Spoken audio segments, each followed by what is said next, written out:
Muito bem, estamos começando aí mais um EBDcast aqui. Hoje em dia já tá brigando com o fone já de novo. O fone não gosta, né, cara?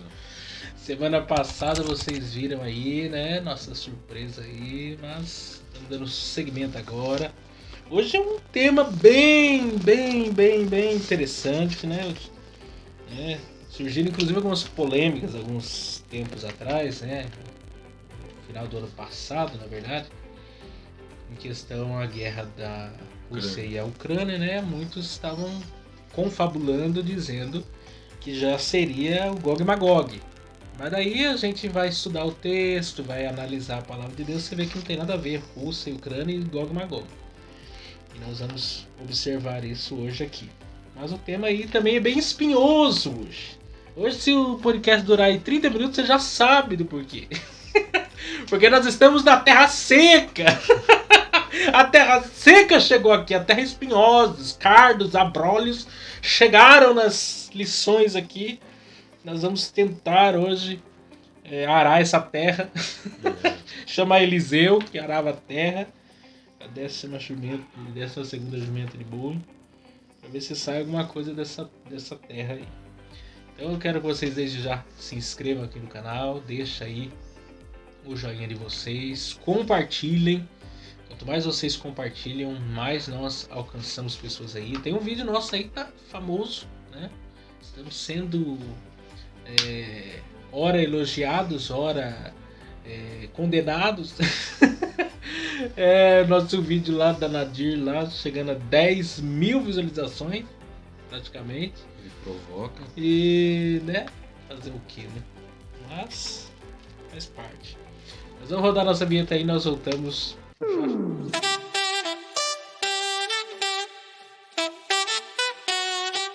Muito bem, estamos de volta e hoje para falar sobre Gog e Magog, um dia de juízo. E aí, seu Gediel? Você tá grog? Você tá Google? Você tá o quê? O Magogle. Hoje é espinhoso. O negócio é estreito. Nós vamos tentar, é fato que a gente estava falando antes aqui de começarmos a gravar, que a nossa dificuldade, penso que você que é professor dominical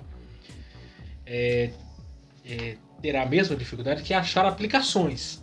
Porque toda aula, todo assunto bíblico, o que nos interessa no final é aplicar. Então nós vamos passar as informações aqui dentro do possível, dentro da nossa capacidade também, porque nós não somos nenhum doutor nem mestre do Antigo Testamento, mas vamos tentar trazer as aplicações devidas, alguns apontamentos que a gente considera importantes que você faça também lá na sua escola dominical. O textual está em Apocalipse 20, verso 8, e eu já quero dar uma ressalva aqui, que esse texto que é citado aqui de Apocalipse 28 não tem nada a ver com Ezequiel.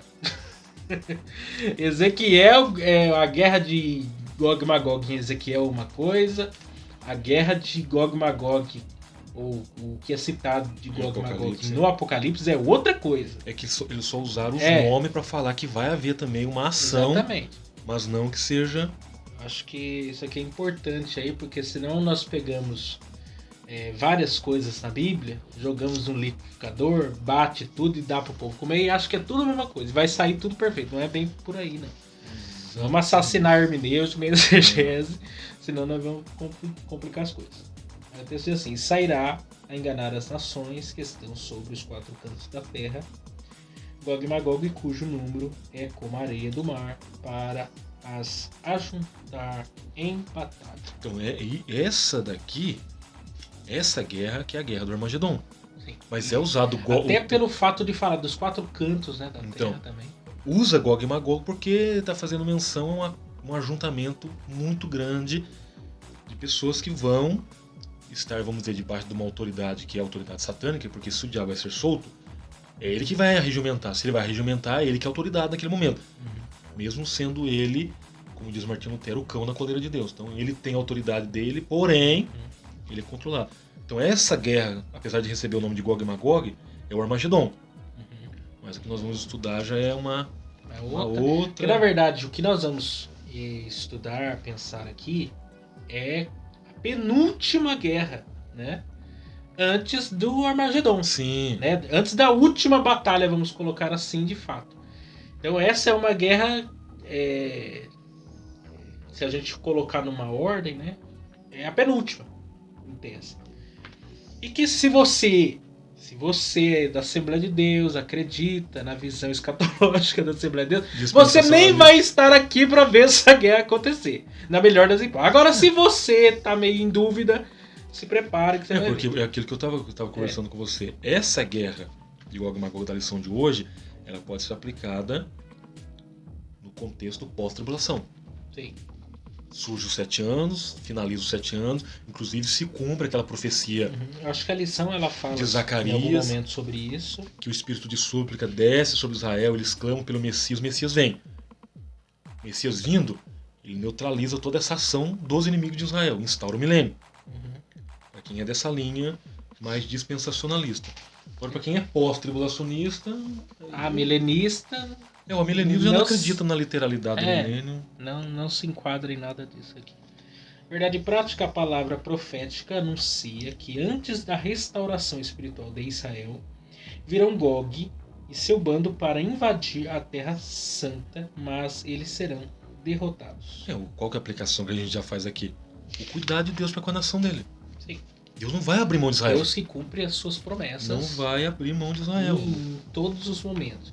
E alguém fica se perguntando assim, tá? Porque também existe aquela visão de igreja, Israel, etc.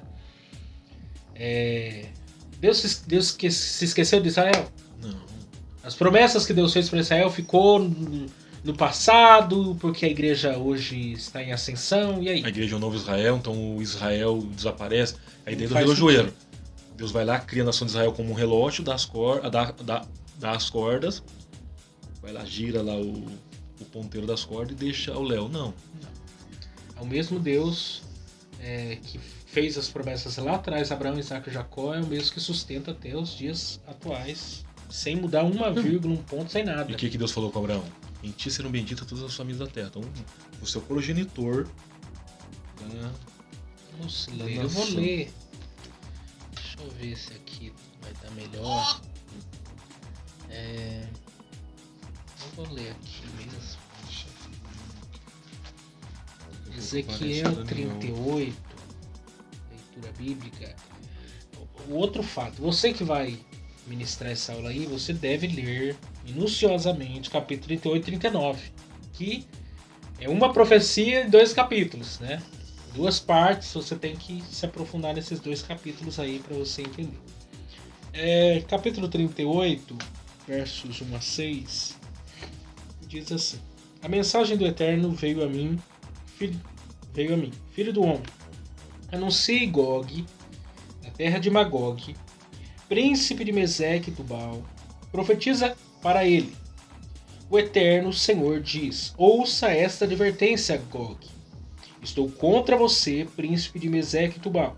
Vou virá-lo de cabeça para baixo, espetar ganchos nas suas mandíbulas e arrastá-lo para todo seu exército, os cavalos, cavaleiros e armas, todos esses escudos, couraças e espadas, guerreiros armados até os dentes. A Pérsia, a Etiópia e a Líbia estarão nas fileiras igualmente bem armados.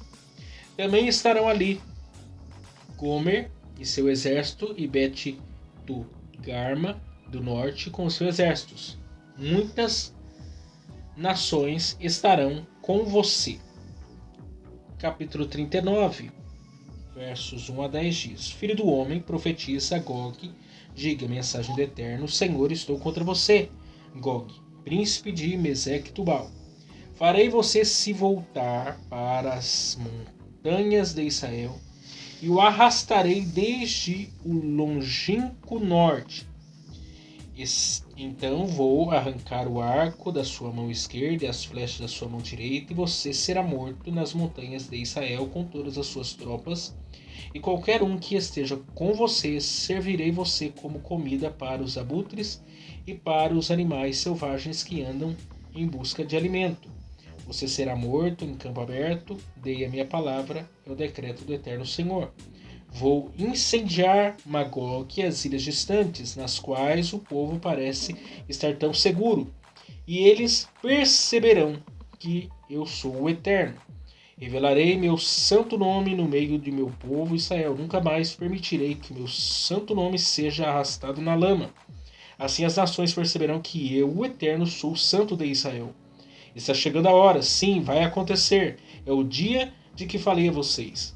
O povo sairá das cidades de Israel e fará uma grande fogueira com todas as armas, amontoando escudos grandes e pequenos, arcos e flechas, clavas e lanças. Um fogo será alimentado durante 7 anos. Ninguém precisará entrar na mata para buscar lenha. Haverá armas suficientes para alimentar o fogo. Eles vão saquear os que os saquearam. Vão se apossar das coisas daqueles que os roubaram. É o decreto do Eterno, o Senhor. Então, fica claro aí, né, algumas coisas, e agora nós vamos entender esse texto fácil. Penso eu que de todas as lições de Ezequiel, isso que Ezequiel é um livro difícil, hein? Ezequiel não é pra qualquer um, não. Talvez esse seja um dos textos que você nunca nem ouviu numa leitura introdutória na igreja. O cara nem tinha. O que tá escrito em Ezequiel 38? Não sei. É os textos que o povo nem sabe. Mas aí você vê, vai haver um cumprimento. E é interessante que essa é uma profecia que não se cumpriu ainda, hein? Então, vai haver um cumprimento, vai haver uma ação maligna, vai haver uma investida dos inimigos de Israel e Deus vai ficar de braço cruzado? Não, pode ver. É propósito, eles vêm, entram na Terra Santa, fazem o que tem que fazer. E onde é que está Deus? Com a batuta na mão. Que a hora dele entrar em ação, pode ver aqui no final da leitura. Pode ficar tranquilo, vocês não vão precisar nem de lenha. A própria lança, o arco, a parte da carruagem, da carroça, do que for. Pode ficar tranquilo. Não, e é o que dá a entender aqui, é uma guerra que há de acontecer, né? O fato que todos os contextos que carro, cavaleiro, etc., provavelmente não vai ser exatamente dessa forma, será contra a estrutura de guerra. Um armamento, armamento bélico pesado. Porém, e o texto também não diz que Israel terá uma ajuda de algum país externo. No caso, por exemplo, hoje o maior aliado de Israel é os Estados Unidos. No texto não fala que Israel terá uma ajuda, um auxílio de algum exército vizinho para ajudá-lo. E mesmo que tenha, será uma intervenção do próprio Deus na situação. Mesmo que tenha uma nação que ajude Israel nesse contexto, não vai ser forte. Não, é muita gente do lado de cá. Que será algo que Deus vai propiciar para que todo mundo chegue à conclusão. É só Deus para dar vitória. Sim, exatamente. Se houver uma investida, se houver uma ação de ajuda a favor de Israel, de qualquer nação, não vai ser suficiente. Porque o exército do lado de cá é muito maior. Então pega lá, Israel. Israel tem estratégia de guerra de mais de 2.000 anos. São mais de 2.000 anos de estratégia. Um dos exércitos mais preparados do mundo. Força aérea. Para uma guerra, para tudo. Os melhores pilotos de caças são israelenses. Lá o regime militar, né, aqui no Brasil a exigência é 1 ano, lá é 3. Então, e mulheres também são obrigadas a entrar. Aí você pega lá o F-35, que é um caça americano. Foi aperfeiçoado por Israel. Os melhores pilotos de caças, israelenses.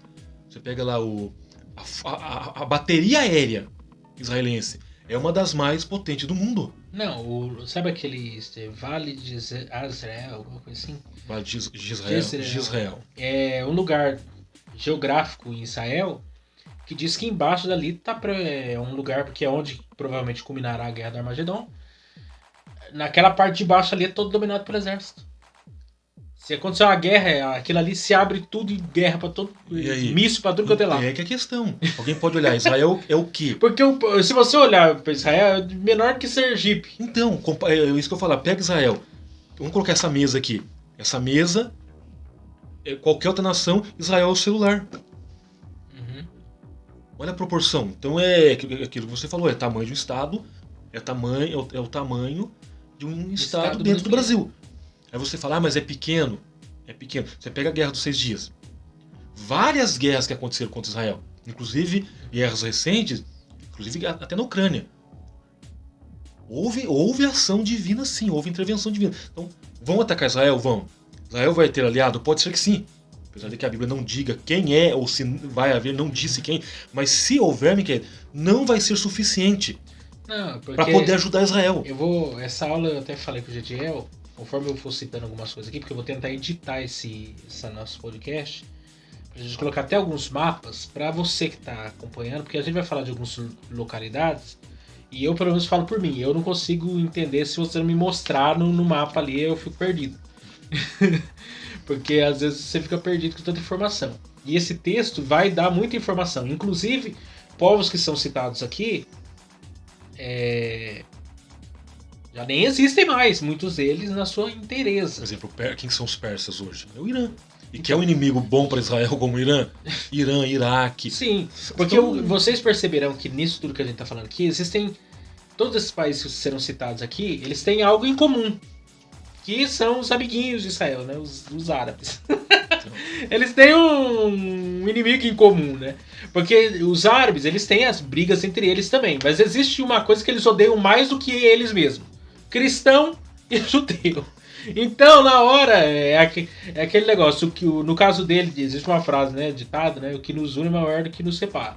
No caso dele, o que nós odiamos é maior do que nós amamos. Então, eles odeiam mais isso do que qualquer outra coisa. Eles são unidos pelo ódio mesmo. Inclusive, teve um personagem na história, Abdel Nasser, ele tentou varrer Israel do mapa. Mas não consegue. Sim, é um povo. Todo mundo que levanta contra Israel. Pesquise, o Israel é um povo que desde a sua origem até os dias atuais nunca teve um povo que tanto sofreu que nem o povo de Israel, gente. Era o tempo todo. O povo querendo destruir o tempo inteiro esse povo, e esse povo tá lá até hoje, fazendo história. Você pega lá todos os Zeus, Perezeus, Ferezeus, Jebuseus, Girgazeus, Eveus. Aí você pega lá Filisteus, Moabitas, Amonitas, você pega os Assírios, os Sírios. Só que são 10. É muito mais. Uhum. Alguém fala, é mera coincidência, é sorte, é que quanto mais você se aperfeiçoa na guerra, você se torna melhor. Não. Ali é Deus dizendo, Israel é meu. Meu povo, tá guardado. Pode ver, o que a Bíblia fala? Povozinho de Israel. Meu, minha propriedade. Então pode ver, vários estadistas, vários monarcas, inclusive tem até um camarada aqui no Brasil que ganhou, inclusive, a eleição. Ele não tem um afinco muito, não tem um ponto positivo a favor de Israel, não. Teve um aqui da América do Sul, que faleceu faz o quê? Há uns 5, 6 anos. Inclusive, a Dilma até esteve no velório dele. Ele era um. Então todos os estadistas, monarcas, presidentes, que querem se levantar contra Israel com raiva, com ódio, pode saber, você compra a briga com Deus. Porque o povo é dele, não é meu, não é propriedade de ninguém. A Bíblia fala, o meu povo, pode ver lá, você pega a 2 Crônica 7,14. Se o meu povo, quando fala meu povo é propriedade, minha caneca, meu celular, minha casa, é minha propriedade. Deus está dizendo, Israel é meu. É menina dos meus olhos, é minha propriedade. Então se mexeu com o meu povo, compra a briga comigo. E quem é doido? Quem em sã consciência consegue neutralizar a ação de Deus? Não tem. Então você vê, vai haver uma investida? Vai. Israel vai sofrer? Vai sofrer. Deus vai estar de braço cruzado, dando gargalhada por ver a situação? É a questão, a ampulheta. A ampulheta na mão de Deus determina o que, Israel? O tempo é meu. Deixa a investida acontecer, deixa a areia correr, que na hora que a areia terminar, aí é a minha hora. Aí se cumpre aquilo que eu falei pra você, a profecia de Zacarias. O espírito de súplica desce sobre Israel e eles clamam pelo Messias. O que o Messias vem? Opa, agora é minha vez. Não adianta, Miquel. Todos que se levantam contra Israel podem esperar. Então vamos lá. Sobre a identidade dos povos invasores. Parte 1. Parece filme. Essa profecia envolve muitos nomes, alguns deles até parecem enigmáticos. O nosso desafio é identificar quem são hoje os povos que Ezequiel menciona na antiguidade. Então vamos lá. Os invasores aí. A profecia deixa claro que essa invasão será para o fim dos anos, o fim dos dias, dia da restauração do Estado de Israel. Isso significa que será antes da grande tribulação, talvez logo no início dela, portanto não é a mesma batalha do Armagedon, que nós já salientamos. Mas aí tem um perigo nessa fala. Volta para você ver. Se for antes da grande tribulação, Então pode ser que a igreja ou logo no presencie. início dela. Então pode ser que a igreja presencie essa guerra? Porque se nós somos pré-tribulacionistas, que é a linha que a Assembleia de Deus defende, após o arrebatamento da igreja, instaura-se a ação maligna, instaura-se a grande tribulação, que é o reino maligno, que aí no caso é a tríade ou os 3 seres malignos que vão atuar. Se é pós-tribulacionista, então significa que são 7 anos, no final dos 7 anos acontece isso. Se ele está dizendo que pode ser antes da grande tribulação,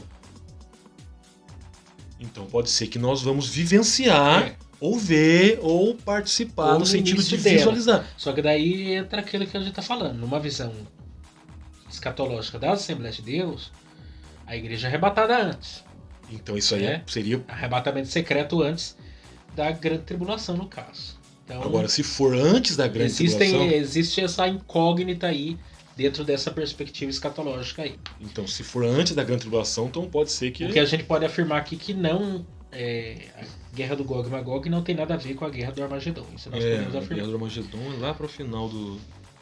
Outra informação importante é que os povos da coalizão do príncipe, o comandante chamado Gog, são da Banda do Norte e outros grupos do norte da África, como etíopes e os Djibouti.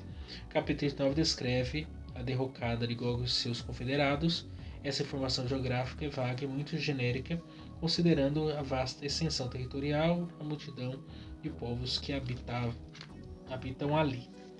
Então vamos lá, que aqui nós precisamos entender aqui, até tem que tomar cuidado para mim não adiantar informações, mas eu havia anotado algumas coisas aqui sobre esses que vão pertencer aí, porque o texto, deixa eu até ficar com a Bíblia aberta aqui, verso 6, né, Gomer, porque vai falar aqui de quem? Meseque e Tubal. Depois vai falar de persas, etíopes e os Djibouti, Gomer, né, Togarma, e entre outros que vão ser citados. Eu vou colocar um mapa aí para vocês, porque quando você vai ver no mapa, Israel tá bem no meinho, né? Sempre. Israel é o centro da terra. Está no meio de tudo. E esses povos estão ao redor de Israel. Tanto ao norte, porque você pega os persas e todos os demais, eles estão ao redor. Etiópia, etc. Está tudo ao redor de Israel. Vários lugares. E ao norte aponta o território que hoje seria começa na Ucrânia e Rússia e chega até parte da China. Então a China é um exército. A China é onde tem o maior exército do mundo hoje. Parte da China e toda a parte de volta como até lá embaixo. Então são vários povos ali. E esses que são citados aí, por exemplo, Meseque e Tubal, eram filhos de Jafé, né? São Jafetitas, né? Que você vê lá em Gênesis 10, verso 2. Os dois deram origem a Tubal, né? O Musk, reinos frigianos, né? Capadócia. Togarma era filho de Gomer, os frígios. Depois, no capítulo 39, se eu não me engano, vai falar de...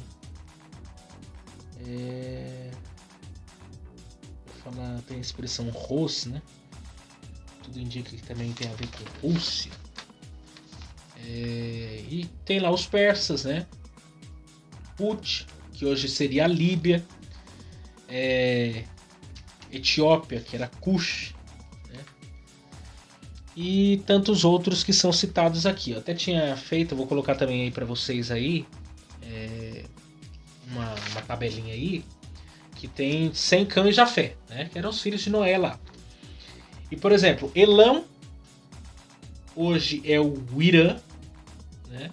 Assur, a Síria, Arfaxade era um dos descendentes lá que vai dar origem inclusive a Abraão. Lud, Prato, Germânia, Arã, os Germanes. Se fosse Arameu ou Sírios, né? Alemanha. mais ou menos. Cão, Cush, a Etiópia, né? Os cuxitas. Mitzraim, Egito, Put, Líbia, Canaã, os povos palestinos.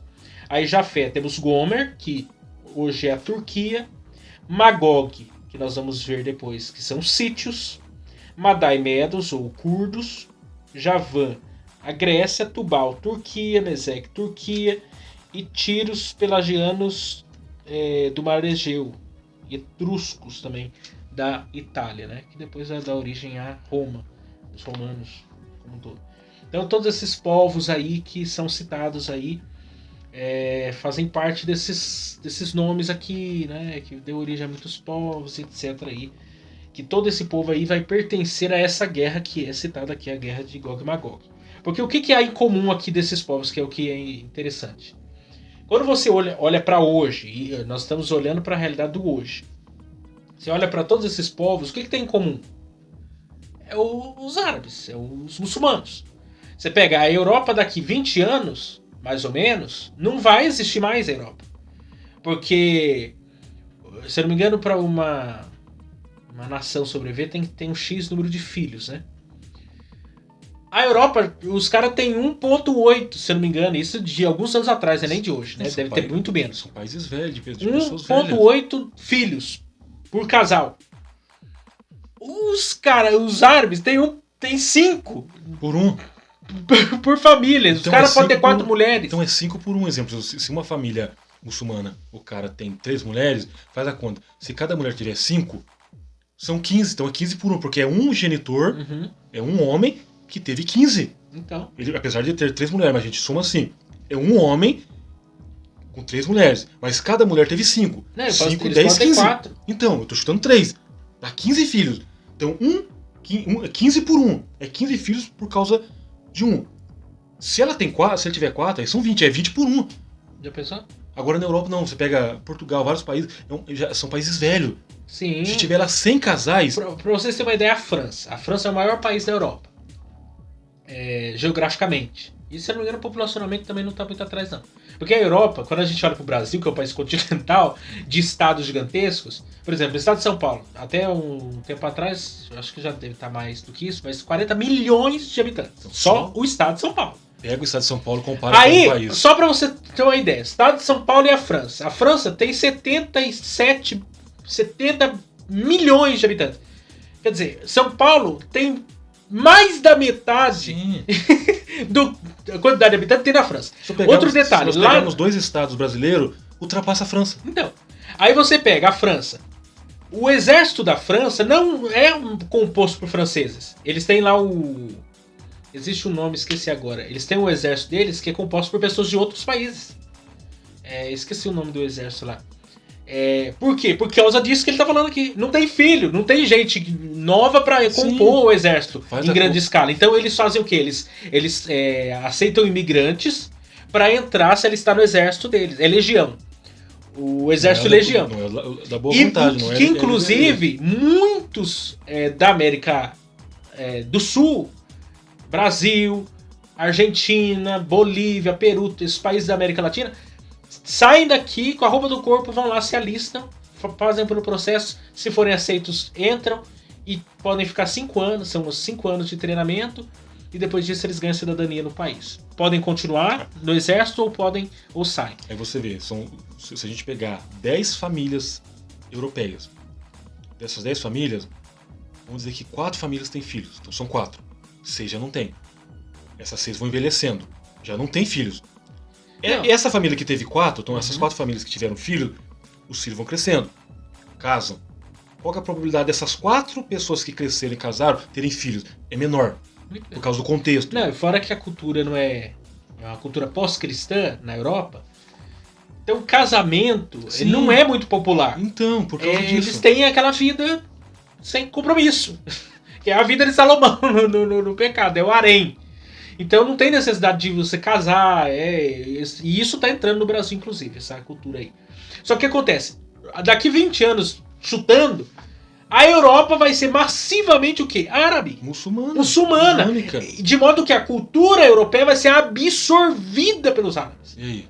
De modo que não vai existir mais aquela cultura nacional real daquele país. Vai ser um país absorvido Sim, por outra a cultura. cultura que é da própria raiz. Não vai Porque se ser arrancou tudo que era, tudo que pertencia. Vai ficar entra só uma- para os livros de história. Isso que eu ia falar. Entra uma nova cultura.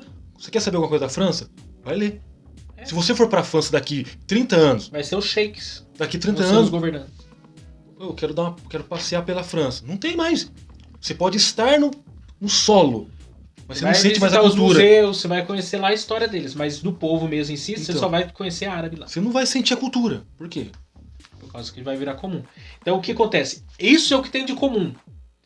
E é evidente que qualquer guerra que exista, porque eu até esqueci de anotar, mas existe um país lá, árabe, que o parlamento estava discutindo questão de bomba atômica. Se o país lá iria desenvolver bomba atômica ou não. E quando eles aprovaram que iriam começar a desenvolver isso, a promessa feita pelo parlamento, que a maioria muçulmanos, era o seguinte: quando nós desenvolvermos bomba atômica, nós iremos dizimar os judeus. Isso numa câmara de legislativa de um determinado. Eu esqueci o país, se eu achar, eu vou colocar aí pra você. Aí tem que ver. E tem o vídeo disso. Vídeo disso. Porque daí tem que ver se não é Iraque, Irã. Eu não lembro qual é o país agora. Aí você vê. Mas Isso é o que eles querem fazer. É a fala. Isso é evidente. É a fala. Os inimigos de Israel, aquilo que eu falei, Israel luta mais de 2000 anos. Eu pego do nascimento de Cristo para cá, são 2000 anos. Então são mais de 2000 anos de luta. É só fazer a conta. Da primeira batalha de Israel até a última batalha de Israel. Quantos milhões foram dizimados? Milhões! Só um anjo derrubou 185 mil. Teve outras batalhas, vai somando 180, 300. Ultrapassa 1 milhão, muito mais de 1 milhão. Então, são milhões de pessoas mortas. Agora, a fala é verdadeira? É verdadeira. Porque são inimigos. Sim. O que a gente vai querer fazer? Nós vamos dizimar Israel. É o desejo. Agora, concretizar, aí que é a questão. Não tem como. Porque parte de Deus a decisão de querer que a concretização aconteça. Compreender a profecia. O discurso de Ezequiel deixa claro que a mensagem não é para a sua geração, mas para quando Deus fizer regressar o seu povo à diáspora de todas as nações da terra. E já está acontecendo. Que tem de vários e vários israelitas, judeus, que a gente vamos usar essa expressão. Estão voltando.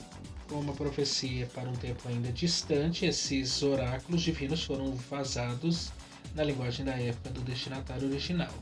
É necessário, pois, identificar esses povos no contexto em que vivia o profeta e procurar identificá-los nos tempos atuais quando possível, e isso tornará a profecia compreensível e mais vívida em nossos dias, que é o que a gente está aqui dizendo. Né? São povos aí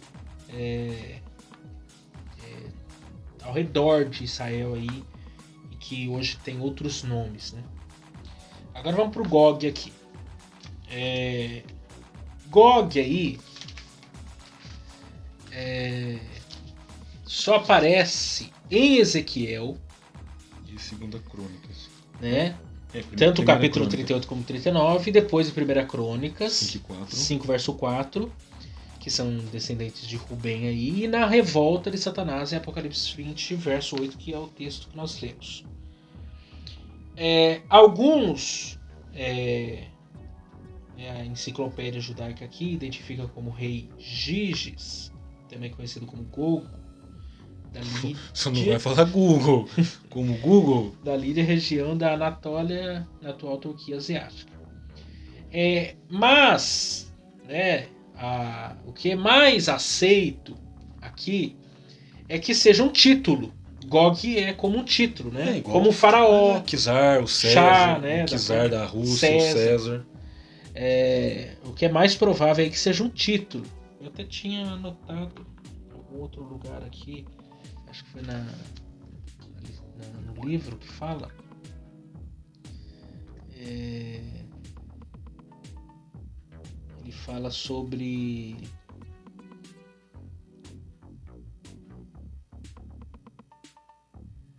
fala como se fosse senhor, né? Não sei onde eu vi. Mas a ideia de como se fosse...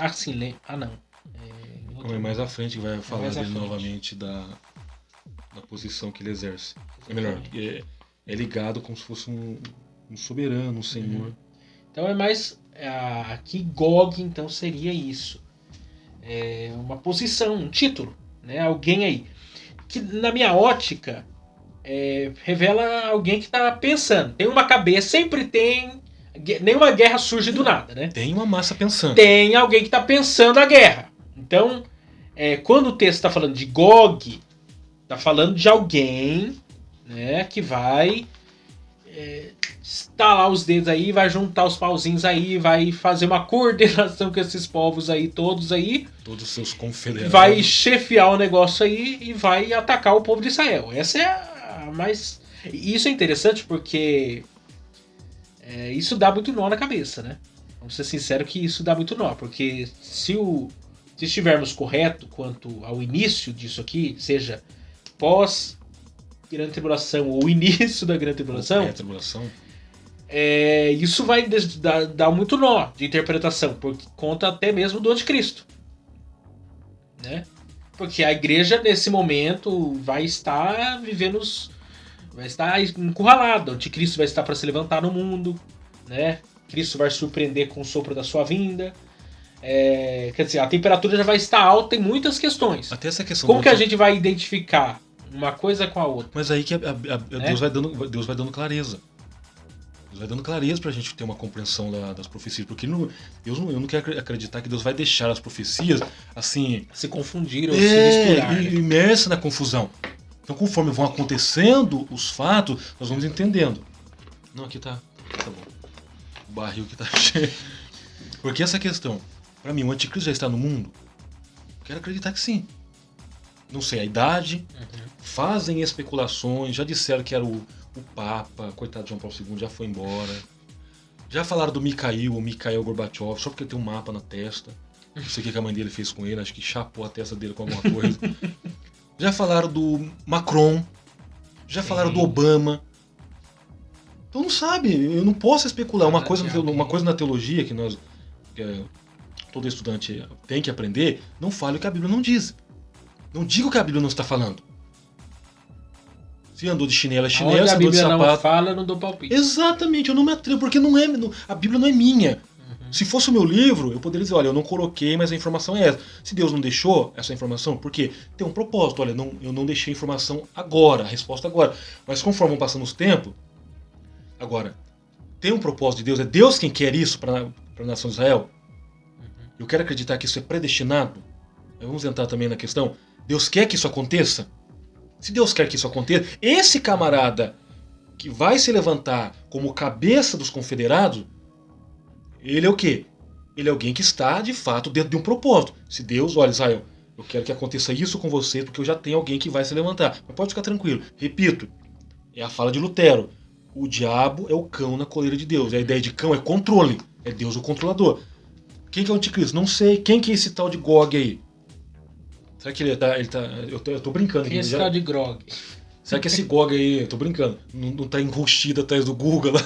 É só uma brincadeira, mas não. Aí você vê, quem que é? Não sabe. Mas a igreja vai saber, conforme vai aproximando-se os dias, nós vamos tendo uma percepção maior, que o Espírito Santo ele tende a levar a igreja a ter uma percepção maior das coisas de Deus. Na verdade, a profecia deixa algumas coisas bem claras, né? Pela união desses povos, todos contra Israel, né? A gente vai conseguir identificar aí quem é quem aí nessa história e vai saber que é a guerra do Gog e Magog aqui. Mas quem será esse tal de Gog, nós não sabemos. É um título, é uma mente pensante, alguém que vai surgir nesse contexto aí para liderar, de certa forma, essa guerra aí. E sem contar, Miquel, que ele é inimigo ferrenho de Israel. Sim. Não é ninguém que é bonzinho, ama Israel, visitou Israel, de repente... Vai ter que ser alguém mundialmente conhecido também. E que tenha rixa mesmo. E ouvido também pelos povos que vão se aliar ali, né? Porque aí entra numa outra questão que vem em mente agora. Se ele vai ser o cabeça dos confederados, ele vai ser o cabeça, a mente pensante que vai organizar, ele vai ter que ter um poder, ele tem um poder de persuasão para conseguir convencer as demais nações. Tem que ter um projeto muito bem feito que consiga convencer, dizendo, olha, isso daqui é o que nós vamos fazer contra Israel, tudo bem? Opa, legal, gostei. Pode contar comigo, meu exército está ao seu lado. E aí você? Ok. Ah, você, me dá 24 horas para pensar. porque o meu exército não tá tão preparado, mas me dá 24 horas. Dentro de 24 horas ele mandou um ok. Conta comigo. Meu exército já tá preparado. Então tem que ser uma estratégia que convença, que não vai adiantar. Vamos invadir Israel? Hoje, o maior exército do mundo está onde? China. O maior exército do mundo hoje pode ser considerado chinês. Se a população da China é de 2 bilhões. É muita gente. Então pega aí, não sei quantos por cento da população da China é envolvido com o seu exército. O que tudo, e a gente vai chegar aqui no Magog, aí a gente vai ficar interessante agora. Sobre a identidade. Sobre 2 aí, sobre a identidade dos povos invasores. Parte 2 aí. Magog. Magog aí no texto, né? Verso de número 2. Filho do homem dirige o rosto contra Gog. Então Gog nós já entendemos quem é, né? Um título, um senhor que vai governar isso aí. Da terra de Magog, príncipe chefe de Meseque, Tubal, e profetiza contra ele. Então, pode ver que Magog é o povo. Pode ver que a palavra Gog aparece de novo. Sim. Pode ver brasileiro do Brasil. Uhum. Então vamos dizer Gog de Magog. Sim. Se fosse olhar para essa simples pra gente entender. Uhum. Porque agora quem que é esse Magog aqui? Esse também é um dos textos, né? Que Magog aparece 5 vezes na Bíblia, né? Em Ezequiel aí, 38, 39, em Gênesis, na genealogia de Jafé, e 1 Crônicas 1:5. Depois Apocalipse 28, né? 20 verso 8. Daí é a grande questão aqui, porque eles são um povo. Eles são um povo aqui. O nome é um descendente de Jafé, filho de Noé, tá? Que aparece em Ezequiel como um lugar. As fontes antigas incluem como os habitantes de Calzaco, precedentes de Gomer. O historiador Flávio Joséfo identifica Magog como citas, ou sítios, né? Um conjunto de etnias nômades que viviam na região norte do Mar Negro e do Mar Cáspio. E os citas aparecem no Novo Testamento juntamente com os bárbaros. Então o que acontece? Quem que são esses caras aqui? São citas, ou sítios, né? Esses homens aqui, esses tal de sítios aqui, inclusive, nós temos certeza de que são eles, porque existem alguns referenciais da história para provar isso. Por exemplo, Heródoto fala que Magog são citas, que é o pai da história, né? O Hesíodo, que é um poeta grego do século 8 a.C., filho de Alexandria, que era um judeu. O Eusídio. O filho de Alexandria, também, que era um filósofo judeu. Citando Homero. Homero também é um poeta grego. Diz que os magogianos, no caso, são citas. Flávio Joséfo, que é também um historiador judeu, que alguns acham que ele é de agora, né? Flávio Joséfo de 37 a.C. a 100 depois de Cristo, mais ou menos. Viveu pra caramba também. Só falta falar que ele mora nos Estados Unidos da América. Porque alguns citam tanto ele que não sabem de onde o cara vem. Mais velho do que então, mais velho que o Guaraná com olho. Agora, olha o que é interessante aqui. Porque onde ficavam esses povos? O texto repetidamente fala da região norte. Eu vou colocar um mapa aí para vocês também. Onde ficavam os sítios? Na parte que hoje começando na Ucrânia e vai até parte da China. E aonde está a Rússia. Coincidência. Né? É onde estavam os sítios. Porque, até eu brinquei com o Jadiel antes, né? Porque os bárbaros, né? Eram os não gregos, então os gregos chamavam os não gregos de bárbaros. Inclusive né? Paulo fala, os bárbaros, os citas. Aí, porque na concepção do grego, você não é judeu, você é bárbaro.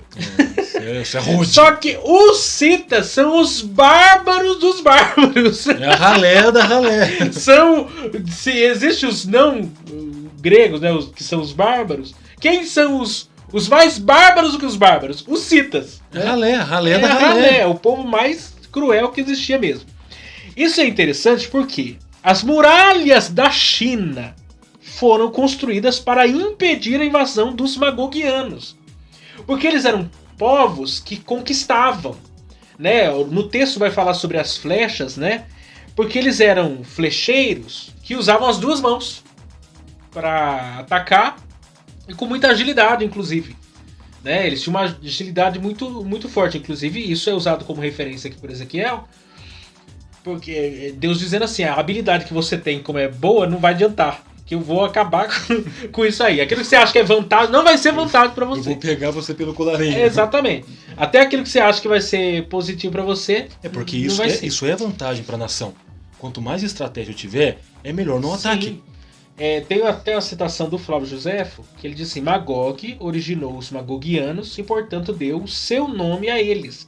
E esses eram chamados pelos gregos de sítios, né? De citas, no caso. Então, quem que eram os magogianos aqui? Quem era esse povo aqui? Eram os citas, né? Pô, dá pra fazer um filme sobre isso, os magogianos. Dá pra fazer uma série aí, vale a pena. Os magogianos. Então, e no Novo Testamento é citado lá em Colossenses, é citado também em Romanos. Paulo fala, cita, gregos, bárbaros, citas. Citas. Imagina se Paulo citasse magogianos. E aqui tem uma aplicação, né? Porque, até deixa eu aproveitar para ler, que essa aula tem pouca aplicação, então vamos aplicar isso aqui. Porque quando você lê, se eu não me engano, é Romanos. Que Paulo escreve sobre os citas. Depois da depravação, que ele fala de depravação, que no capítulo 1 de Romanos ele fala um pouco da depravação, de ainda. se inflamaram. Não, ainda é antes. Capítulo 1, verso 3, vamos começar do 3. Não quero, porém, irmãos, que ignoreis que muitas vezes propus ir ter convosco, mas até agora tenho sido impedido, para também ter entre vós algum fruto, como também entre os demais gentios. Eu sou devedor tanto a gregos como a bárbaros, tanto a sábios como a ignorantes. Aqui não é citado os citas. É Colossenses que ele cita. É Colossenses, mas a ideia é a mesma. E assim, quanto está em mim, estou pronto para também vos anunciar o evangelho. Colossenses. Onde que eu vi aqui? Colossenses 3:11.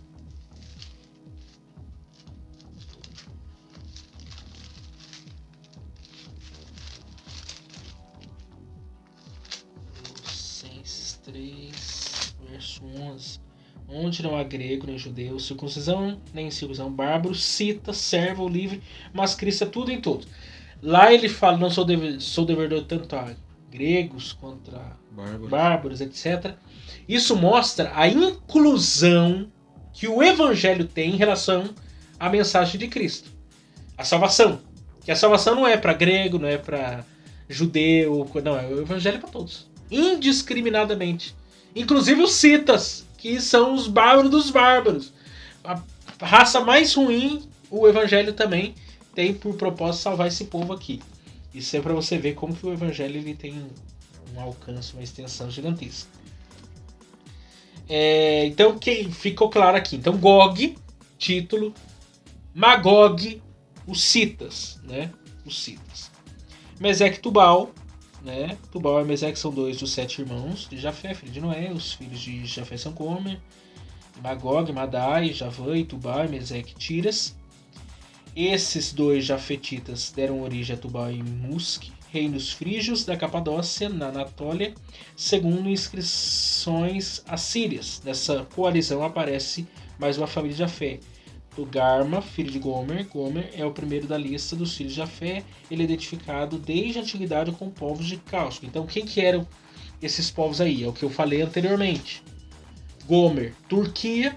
Magog, os sítios, que nós estamos falando. Madai, medos e curdos. Javã, Grécia. Tubal, Turquia. Meseque, Turquia. E Tiros, pelagianos do mar Egeu, etruscos da Itália. Então, pensa em todas essas regiões somadas, mais o que é citado lá, a Etiópia, né? Que é os descendentes de Cush lá. E a Pérsia, que hoje é o Irã. Então, soma todos esses povos aí contra o povo de Israel. Aí eu vou colocar a imagem aí, você tem Israel no meio aqui e todos esses povos ao seu redor para atacar. É muita gente. A desvantagem. Então, a desvantagem está em Israel pela quantidade de soldados. É onde a gente para pensar, porque não tem como, é uma profecia que está para acontecer. Se hoje nós pensarmos, né, veja bem, a China, isso é um fato, ela vai chegar a ser a primeira economia do planeta, né, do mundo. Os Estados Unidos vai perder essa parada, não tem pra onde correr. 2 bilhões de habitantes, como é que eles vão manter isso por quanto tempo? Tem mais de Contra 2 milhões. 300 milhões de habitantes Então, dos Estados Unidos. são 2 bilhões. Os milhões da China são 2 bilhões e 200, mais de 200 milhões. Esses mais de 200 milhões é mais do que a população do Brasil. Então, São 2 bilhões. Ele e a Índia dão 4 bilhões. Dão mais de 4 bilhões de habitantes. aí você pega parte da China também, né? Porque se as muralhas da China foram já construídas contra os sítios, e hoje você vê lá, você tem China, que vai ser a maior economia do mundo, E o maior exército. o Putin lá, né? A Rússia. Dá pra ver que o Putin ele não é um cara normal. Ele tem sangue no Né? olho. Ele não é um. Ele não tem muito. Ele se acha todo poderoso, o Putin. Será que ele não pode ser o Gog, não? Ele é o Putin do. Ele é o Putin que só Não, mas pode. e aí? Será que ele não pode ser o Gog que vai encabeçar essa... Então, não, isso se for Não, pra sim, agora, né? sim, Mas sim. se nós pensarmos, você tem China, você tem Rússia, São duas potências. né? Provavelmente daqui a pouco a Ucrânia, se perder essa guerra aí, se torna a Rússia, novamente. Aí você tem todos esses países árabes ao redor que nós citamos aqui. A Turquia, densamente árabe, né? Aí você soma tudo isso aí, alguém vai liderar. Provavelmente vai ser alguém da Rússia, que é o mais provável. Não tem como. Porque assim, o que a gente falou lá no começo. A guerra entre Rússia e Ucrânia tem nada a ver com Gog e Magog. Mas que no futuro a Rússia vai encabeçar alguma coisa. Ou alguém do norte, porque a profecia diz respeito ao norte. Porque, na verdade, Miquel, a vontade da Rússia é de domínio. Sempre foi. Ele, inclusive, a vontade, qual que é a vontade? Qual que é a probabilidade de ter uma vontade da Rússia de dominar o Ocidente? De 100%. Ele quer dominar o mundo. Sim. Já começou Então, atacando a Ucrânia. Se a profecia diz respeito ao norte, a Rússia tá encabeçando esse negócio. E aí? Que é onde estavam os sítios. Então vamos dizer, é só uma questão de suposição. Como tem muitas coisas que nós não conseguimos exatidar, eu ia colocar exatidar, não dá exatidão. Então, se Putin estiver vivo daqui mais 20 anos. Não, e pense, eles têm aliança com a China. Eles têm aliança com a China. A China vai ter finanças. Fora que o exército dela também é poderoso. Se ele não está E aí? ouvindo, ele entende o português, mas ele é perturbado. Não. Ele é perturbado, você sabe, a gente sabe disso. A vontade dele, Sim. a vontade dele de dominar é tremenda, é muito maior que a gente E eu vou me atrever a dizer até um pouco mais. Porque, como o Gog está referindo-se. Fazendo menção de um príncipe. Está falando de alguém que vai encabeçar. E como eu disse, o que tem em comum esses países é o seu ódio contra Israel, contra os cristãos. Sim. Só que isso se maximiza a qualquer parte do mundo. Você acha que não vai ter brasileiro que odeia também? Porque você acha que os árabes não chegaram no Brasil. Eles já não estão dominando, já não estão fazendo o seu espaço aqui. Estão fazendo. Porque alguns pensam assim, não, mas existem os xiitas, os sunitas, são diferentes. Meu amigo, eles têm o mesmo Alcorão. No final dá tudo do mesmo jeito. Como o ditado diz, todos os rios não correm para o mar. Então vamos dizer que todos correm Não dá, para o mesmo gente, sentido. não dá pra gente separar uma coisa da outra. Só no cristianismo que dá pra separar o xiita do chato. Que existe os crentes e os chatos. Mas no mundo árabe é meio complicado isso aí. O 3 aí? A coalizão de Gog fazem parte do bando de Gog mais 5 povos, né, que nós citamos aqui: os persas, os etíopes e os Jiputi, com eles todos com escudos e capacetes. Gomer e todas as suas tropas à casa de Togarma. Todos eles são citados previamente nos oráculos de Ezequiel. A Bíblia hebraica emprega o nome Cush para a Etiópia, Put para a Líbia. Ambos, Cush e Put, não é Putin, são descendentes de Cã, filho de Noé. O norte da profecia em relação a Israel inclui a Mesopotâmia, a Ásia Menor e as regiões do Mar Negro e o Mar Cáspio. Os persas são os atuais iranianos, né?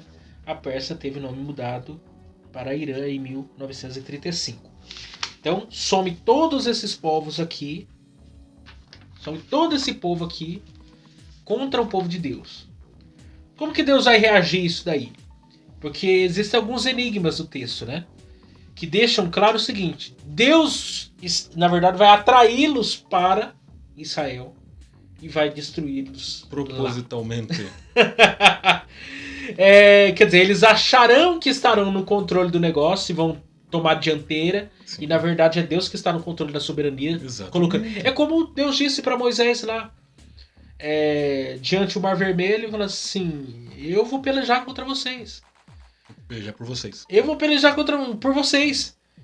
O que aconteceu? O faraó achava que o povo estava perdido no deserto, vão lá conquistar eles de volta. O que aconteceu? O mar se abre, Deus engole todos eles no mar e Deus deu grande livramento para o seu povo. Então, tem coisas que na perspectiva humana, alguém pensa assim, eu vou destruir, e na verdade está se autodestruindo. E já era. Né? Como o texto lá, né, de Ezequias, né, o rei Ezequias orou lá, né, o rei da Síria lá, falando tantas coisas contra o povo de Deus, eu vou destruir vocês, etc. Ezequias vai lá no templo, leva a oração, fala assim, olha, isso é o que falaram do Senhor, hein? Ele leva uma carta. Isso é o que falaram do seu povo aqui. Daí Deus manda um exterminador do futuro. Manda um anjo, que eu tô desconfiado que é Miguel. Né? Não é o Raishi, não. Não é Raishi, não. Né? O Raishi pode ser que entre junto com os magos. Lutando contra. Mas aparece lá e mata 185 mil pessoas. Então, é isso que eu falei. E aí? Anjo, hein? Se um faz um estrago desse, imagina uma legião. Não, uma legião faz a conta, gente. Imagina se Deus mandasse 2. 185 vezes 2. 360 e um 180 com 180 é 360. 370. Então, se um faz isso, imagina 2, 3, 10. É por isso que Jesus, né? Quando... Não, do Getsemane. Né, o Pedrão sacou a espada, cortou a orelha do soldado mau, toda aquela coisa, falou assim, meu filho, você não sabe que eu poderia orar ao pai, ele mandaria 12 legiões. Agora faz a conta. Agora imagina 12 legiões, se eu não me engano é 6 mil, né? 6 mil baseado na legião do soldado romano. Baseado que cada um mata 185 mil. Não, eu quero até fazer essa conta. Vai dar milhões. Milhões de mortes. Não, porque em outras palavras, dizimaria a Terra se eu quisesse. 12 legiões. Uma legião. O planeta bateu 8 milhões, mataria os 8 bilhões de habitantes. 8 bilhões de habitantes. Mas conta aí. Se uma legião é 6 mil, são 12 legiões. 10 legiões dá 60 mil. São 72 mil em 12 legiões. Aí faz a conta agora. Pega 8 bilhões e divide por 72. Você vai ver quanto é que sobra pra cada um. Tem anjo que provavelmente não vai nem desembanhar a espada. Já resolveram por mim. Você tá entendendo, gente? Sabe o que é legal nisso? A grandeza de Deus. A soberania de Deus. O que Pedro tá dizendo pra Jesus? O que Jesus tá dizendo pra Pedro? Pedro, você precisa conhecer o lado de cima, rapaz. O lado de cima é poder demais. Mas lembra também a palavra de Deus fala lá de Geazi, né? E Eliseu. Sim, abre os olhos dele. O camarada lá, o Eliseu não queria nem tchum com o povo e nada. Fala assim, meu filho, o Senhor abre o olho espiritual desse camarada cego aqui. E de repente ele viu cavalos e cavaleiros. Eu acho que ele até empinou o nariz e falou assim, o que vocês vão querer mesmo aqui? Vocês estão procurando o quê? Meu Deus. Não, e fora o fato, vamos trazer para uma questão real aqui. Imagine nós. A Bíblia fala que os anjos acampam ao redor daqueles que o temem. E ele os livra. Imagine, o crente anda sozinho? Não anda. Outro fato.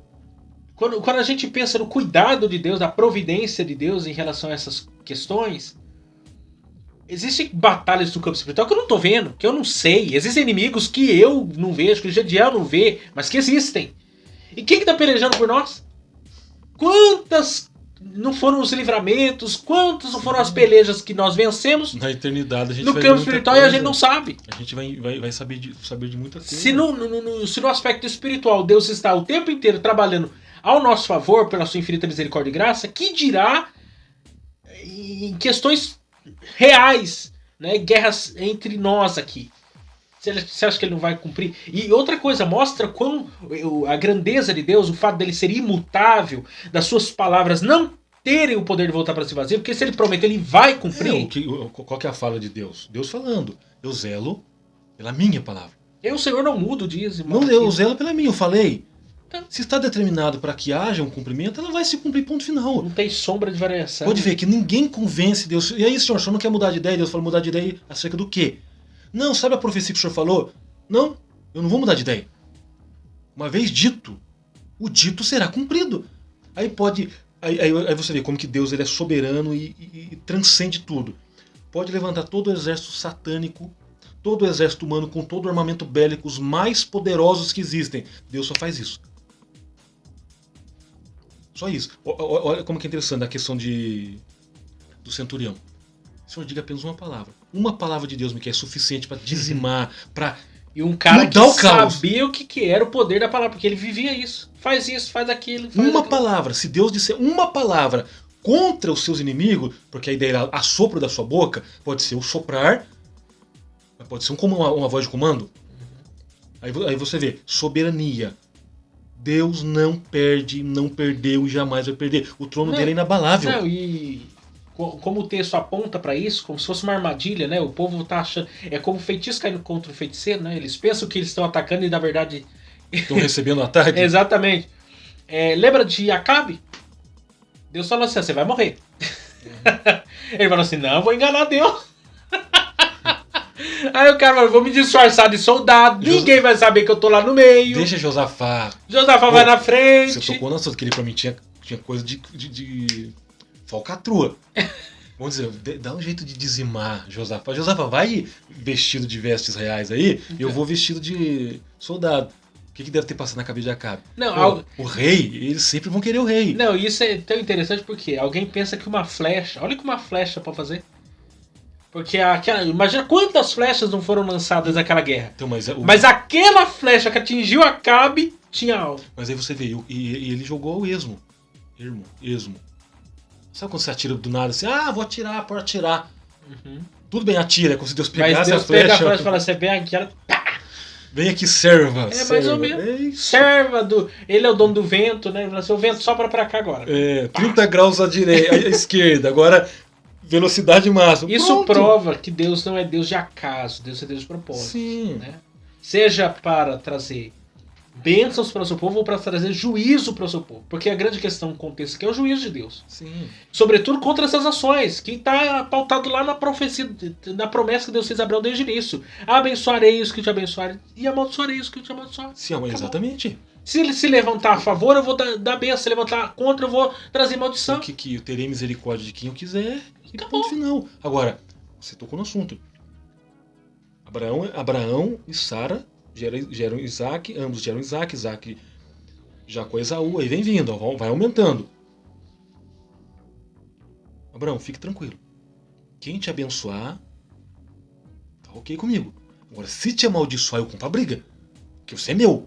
É como se tivesse a maldição no próprio Deus, e Deus não aceita esse tipo de ação de maldição contra o próprio Deus. É a questão, Deus não se deixa escarnecer. A gente precisa entender isso. Deus não se deixa escarnecer. Quem zomba de Deus, compra a briga com o próprio Deus. E Deus, quando é chamado para briga, é como se ele puxasse a manga do manto dele e falei, e aí, você tá querendo falar com quem? Ah, eu tô querendo brigar com Deus, prazer. Sou Deus, e aí? Quantos que se levantaram contra Deus? O próprio Herodes lá, no livro de Atos. Não vou dar glória a Deus, não tem problema. Vermes, faça um serviço. Comida de bicho. Eu tenho que entender, Deus é soberano, Deus é Senhor, Deus é transcendente. Inclusive, Calbart diz que Deus é o outro que difere do ser humano. Incriado, eterno, de um reino inabalável, não tem sucessor. Que Deus não fique passando coroa de geração para geração. Ele é ele desde que... Ele é ele sempre. Eternidade, ele é Deus. A palavra acompanha Deus em todo o tempo. Deus é ontem, Deus é hoje, Deus é amanhã. Até no ontem Deus é. Ele preenche os 3 tempos. Aí alguém fala, tem um plano arquitetado para destruir Israel. Tudo bem. Contra o meu povo. Se levanta, que eu levanto o trono. Pronto, Miqueias, é ganho. Deus nunca sai para perder. Ele já sai ganhando. Ele nunca perde batata. Vamos concluir. Você viu que dá para fazer umas aplicações. Tem aplicações. Eu penso que você que vai dar aula sobre isso, foque no quê? Na questão da soberania de Deus, dos atributos de Deus, em relação às suas promessas, em relação às suas alianças com o seu povo, etc. Porque aqui nós vemos um Deus que ele é o centro de todas as coisas, não os homens poderosos, etc. E a aplicação do juízo? Pode ver que é no tempo certo. Que pode se levantar quem for, mas a vontade de Deus concretiza. Sobre o contexto escatológico. Gog e Magog, a mensagem contra Gog, terra de Magog, príncipe, chefe de Meseque, Tubal. é uma das passagens mais difíceis das Escrituras. Muitos acreditam tratar-se de uma expressão genérica para indicar o futuro inimigo de Israel. O rei Giges da Lídia, por exemplo, seria a figura do futuro inimigo de Israel que comandaria os seus confederados. Segundo o Talmud, literatura religiosa muito antiga dos judeus, Gog e Magog são dois nomes paralelos de uma mesma nação. Esses inimigos de Israel serão derrotados e isso nos desperta a esperança da nossa vitória em Cristo, pois a profecia mostra que Deus está do lado do seu Sempre. Poderia colocar aqui do seu povo, vírgula, sempre. E para concluir aí, como a Rússia aparece nesse contexto? A profecia afirma que Gog é príncipe-chefe de Meseque e de Tubal. A palavra chefe em hebraico é Rosh, significado amplo, cabeça, aqui que eu queria chegar. É, isso que eu falei pra você. Cabeça, chefe, pico, monte, parte superior. Curiosamente, a Septuaginta traduziu o termo como substantivo próprio Archonta Ros. príncipe de Ros. Isso é mantido na versão bíblica, tradução brasileira e algumas versões inglesas. Foi semelhança de sons Rosh, Rússia, que levou muitos estudiosos a identificarem Rosh como uma Rússia, Mesec como Moscou, atual capital da Rússia, e Turgarma como Tupolsk, cidade russa. Mas eu penso que aqui o que está em destaque não é nem a questão da Rússia em si, mas é exatamente o significado aqui: cabeça, chefe, pico, monte. Alguém que casa com o Gog. Alguém vai liderar esse negócio. Vai haver uma liderança sobre isso aqui. Talvez não geograficamente necessariamente, né? Nós não podemos afirmar vai ser a Rússia.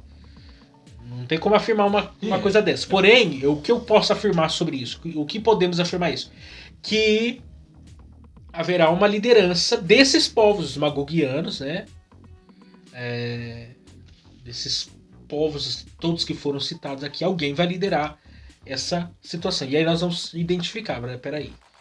A profecia fala desse povo aqui, fala daquele povo ali, fala dessa terra aqui, fala daquele ali. A gente vai chegar numa conclusão de que a profecia está se cumprindo, porque as palavras de Deus não são jogadas ao vento. A gente vai observar a história sendo contada, sendo escrita, e a gente vai chegar à conclusão de que a coisa de fato está acontecendo. Então o que a gente pode afirmar é isso. Não posso afirmar que é a Rússia, mas que se esse Gog é o príncipe que vai liderar, é aquilo que nós estamos falando. É alguém que tem uma visão estratégia, tem poder. E que vai conseguir convencer. Pode ser alguém da Rússia? Pode ser, é o que eu falei, é uma suposição. Pode ser alguém da China? Pode ser alguém de qualquer outra parte do mundo. Do Irã, do Iraque. Pode ser de qualquer parte do mundo que vai conseguir convencer os russos, os chineses, exatamente. Todo mundo. Olha aí, vamos levantar a conta. Qual que é a estratégia? É essa, gostei. Vai ser isso. Agora, até brinquei, pode ser, imagina se fosse o Putin. Não sei, pode ser qualquer um da China. Se for na nossa geração, pode ser ele é o candidato número 1. Com certeza. Só não pode ser um marciano, que de repente apareça na Terra aí. A origem da interpretação. Esse pensamento não veio dos pentecostais e nem se trata de uma ideia oriunda dos dispensacionalistas, como equivocadamente dizem os críticos. Essa interpretação vem de longe desde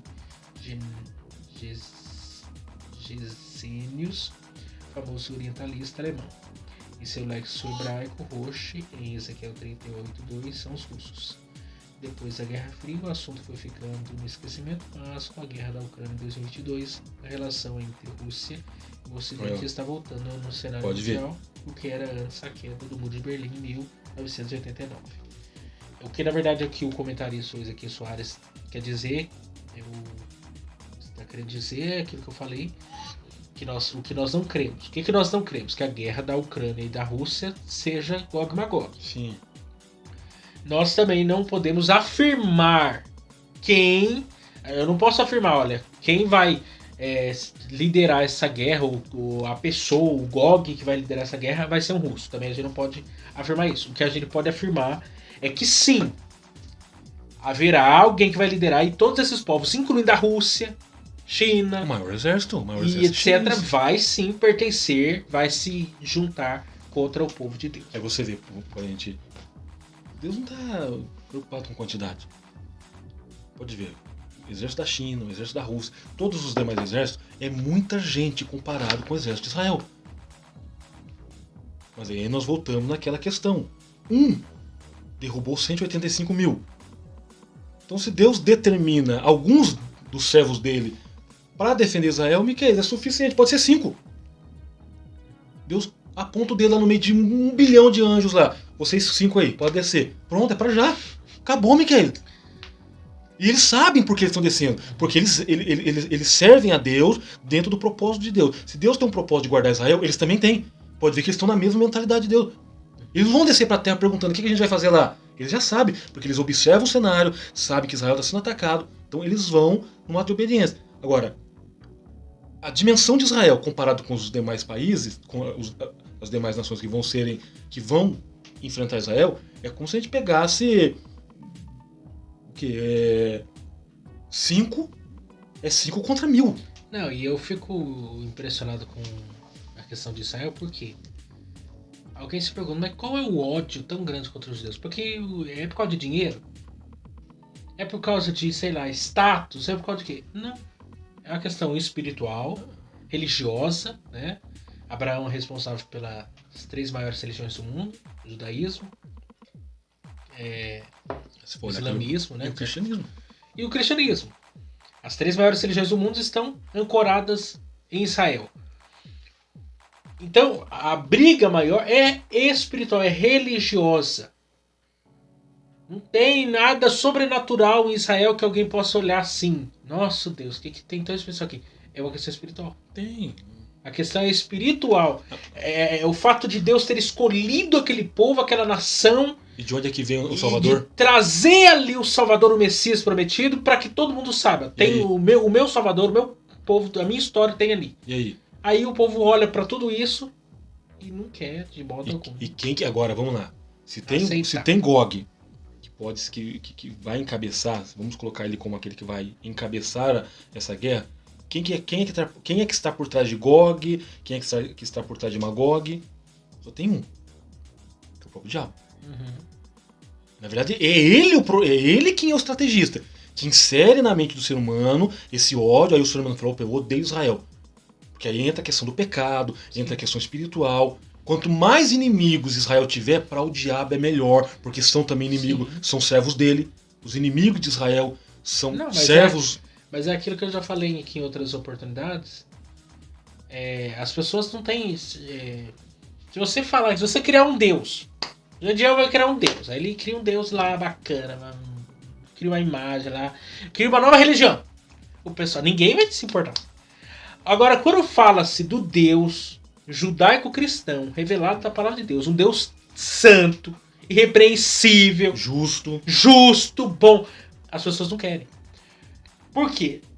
O politeísmo, qualquer divindade fora o cristianismo, né, a fé judaico-cristã, todas as divindades, não existe um Deus santo. Ou existe? Em outra cultura, em outra perspectiva, um Deus santo. Não faz sentido. Por quê? Porque são criados pelo próprio ser humano pecador. Você pega Moloque, você pega Tammuz, você pega Baal. São todos pecadores. Nenhum exige de você. Olha, se você não santificar, você vai dar conta dos seus pecados, dar conta dos seus erros. Tem algum que fala isso? Deus é um Deus de ética e de moral. Os demais deuses não são. Não. Então eu não quero viver debaixo de uma ética e da moral, eu quero viver debaixo de uma depravação. Um Deus que aprove os meus impulsos. Basta a gente pensar nos deuses gregos. Eram mais ímpios do que os próprios homens de Roma. Por isso que a ética... Dionísio lá, aí você pega a ética, Baco. A ética e a moral tem raízes no judaísmo e no cristianismo. Então eu odeio o cristianismo porque o cristianismo quer tudo na ética e na moral. Ele quer dizer pra mim que... primeiro, alguns dizem que nós somos arrogantes, né? Falando assim, vocês são arrogantes, vocês acreditam que só existe um Deus, e só o Deus de vocês é o verdadeiro aí. Isso é arrogância, isso é a verdade. Então vamos lá, Miquel. Procure em outro lugar, você não vai achar. Vamos lá. Nenhum Deus de nenhuma religião tem as revelações que o nosso Deus tem. Só para você ver que a natureza revela Deus. Passado, presente e futuro. 3 em 1. Prótons, nêutrons e elétrons. 3 em 1. Se fosse colocar corpo, alma e espírito, 3 em 1. Água, líquido, sólido e gasoso. 3 em 1. Se você pegar o nêutron, dentro do nêutron tem 3 pontos. Dos prótons, 3 pontos. Dentro dos elétrons, 3 pontos. A própria natureza está provando. São 3 em 1. A natureza revela a Deus. Nenhuma outra religião tem essa revelação, que é simples e que prova que Deus ele de fato existe e se revelou. Não, e Deus é a grande pergunta da filosofia. De onde viemos? Para onde vamos? Por que estamos aqui? E aí? Somente um Deus criador, todas as coisas, pode dar significado a tudo. Exatamente. Porque se eu não entender que existe um Deus criador que dá significado e sentido a todas as coisas, então eu tenho que acreditar no acaso, eu tenho que acreditar que, tipo, nós estamos vivendo numa aleatoriedade, nós temos que acreditar que não existe um futuro, uma prestação. Nós vamos entrar no niilismo do Nietzsche, do Assim Falava Zaratustra que eu tenho ali. Que não existe nem o futuro, nem o passado, não existe nem o bem, nem o mal, não existe nem o certo nem o errado. Então tira o bem e deixa só o mal. Tira a ética e tira a moral. Pra onde é que nós vamos? Pra uma anarquia. Se nós tirarmos todos os referenciais de bem e de mal, que é impossível, porque isso é imanente à condição do ser humano. Vá lá numa tribo ainda não alcançada e vê se eles não têm um conceito de moralidade lá. Tenho. Do que aí é eu te pergunto, errado. quem que ensinou isso pra eles? De onde vem esses valores? Se nem livros eles têm, se ninguém chegou lá pra ensinar. Porque isso não emana da natureza do próprio homem. Tem que vir de um ser moral, de um Deus moral. E de um Deus ético. Então. Aí você vê, lá não tem livro, não tem enciclopédia, não tem nada. Eles têm lá o seu dialeto. Aí você chega lá, você pergunta, por que o senhor tá punindo aquele rapaz? Porque aquele rapaz entrou na casa daquele rapaz e furtou algo que ele custou pra conquistar. Então nós vamos dar 10 chicotadas nele pra ele aprender que furtar é errado. Mas como você sabe disso? E como que o senhor acha que roubar é errado? E aí? Ele vai dizer, aqui nós temos um código de ética e de moral. Se fizer errado, apanha. Mas quem que ensinou vocês? A nossa tribo que tem 2.000 anos de existência. E são 2.000 anos que essa ética e a moral predomina aqui. E aí? Então não tem como. Deus é um Deus que se revela. Eu não consigo, de verdade. Eu não tô falando uma coisa que eu acho, assim, no meu achismo, não. Porque eu já tive a oportunidade. Quando a gente estuda teologia, a gente estuda algumas outras religiões, né? Seitas heresias. A gente vê vídeos, a gente ouve. Eu já ouvi gente de tudo quanto é jeito. Mas não consigo ser convencido do contrário. Aí eu leio a Escritura, eu leio o Novo Testamento, eu tento achar argumento, eu tento achar. De vez em quando eu viro advogado do diabo. Assim, vamos tentar achar coisa errada aqui. Não consigo. Não tem. Eu tento achar contradições, não acho. Não tem. Lei fundamental da hermenêutica, a Bíblia. Não, eu desafio. Pega o Novo Testamento, Jesus. Eu creio que é Deus. Nós não queremos que é só mais um homem lá. Não, é Deus. Leia o Novo Testamento. Acha um pecado em Jesus? Uma imoralidade. Acha alguma coisa errada, uma palavra fora do lugar. Um descumprimento. Uma ação. Sim. Tem, gente. Não tem. Aí você fala assim, não. Ou esse homem existiu. Porque, lembrando, são 4 biógrafos de Jesus. João ainda escreve sem se basear nos demais. Então, tipo, alguém... Ou ele estava combinando pra sair tão perfeito assim. Ou tem que ter muita coragem pra falar de uma coisa. Ou a ficção, o chá que eles tomaram, todo mundo tomou igual. Porque, você tá entendendo? Eles teriam que ter vivido de fato com alguém dessa maneira pra escrever isso aqui. E o que Paulo fala? Que toda a palavra de Deus é inspirada. Mas, gente, deu pra... Gog e Magog. Espero Google. não estar aqui quando isso acontecer. Google e Magoogle. Espero que o Senhor tenha me arrebatado. Só fique aqui as aulas do Gog e Magog. E você que estiver na tribulação, ou na grande tribulação, e quiser saber o que é Gog e Magog, já aproveita aqui da grande tribulação, na guerra do Gog e Magog, dá o like aí, comenta pra mim saber que eu não vou estar aqui. Quem que era o bendito do Gog?